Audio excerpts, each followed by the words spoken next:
నమస్తే. రామాయణం పార్ట్ 1. ఒకనాడు బ్రహ్మపుత్రుడు నారద మహర్షి భూలోకానికి వచ్చారు. అక్కడ వాల్మీకి మహర్షిని ఆశ్రమానికి వచ్చారు. వాల్మీకి నారదుని పూజించి కొన్ని ప్రశ్నలు అడిగారు. తర్వాత, నారదా, నువ్వు వచ్చావు, ఏదో గొప్ప విశేషమే ఉంటుంది కనుక నీ రాక కారణమేమిటి, సెలవు అనగా, ఏమీ లేదు, నిన్ను ఒకసారి చూడాలనిపించి వచ్చాను అంతే, అదిగాక నువ్వు త్వరలోనే ఆదికవి అవుతావు తెలిసింది అన్నాడు నారదు. అదేమిటి నారద, నేను ఆదికవినా?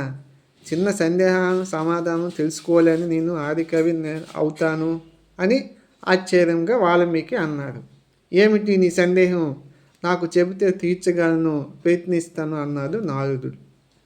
అప్పుడు వాల్మీకి, మహాత్మా నారద, ఈ లోకంలో అన్ని ఉత్తమము కలిగిన పరాక్రమవంతుడు, సకల ధర్మం శాస్త్రమును తెలిసిన మహాపురుషుడు ఎవరైనా ఉన్నారా, అసలు ఉంటారా అని తనకు గల సందేహాన్ని తెలిపాడు. నీకు ఆ సందేహం కలగడం సహజమే. ఎందుకంటావా? సకల సద్గుణ సంపన్నుడు, సమస్త శాస్త్రమును తెలిసినవాడు, ఆయన ఎప్పటికీ ప్రజల అదృష్టం వలన సకల ధర్మము తెలిసిన మహాత్ముడు, మహా ఆజానుబాహుడు, నీలి మేఘాశ్యాముడు అయిన ఉన్నారు.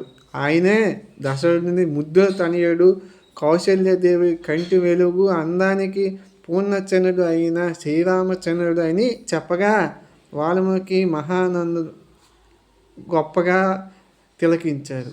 ఒక గొప్ప మనిషిని గురించి అన్వేషిస్తున్న వాల్మీకి మహామునికి అనేక దొరికిన ఆనందాన్ని నారదుడికి చెప్పగా మళ్ళా పూజించారు.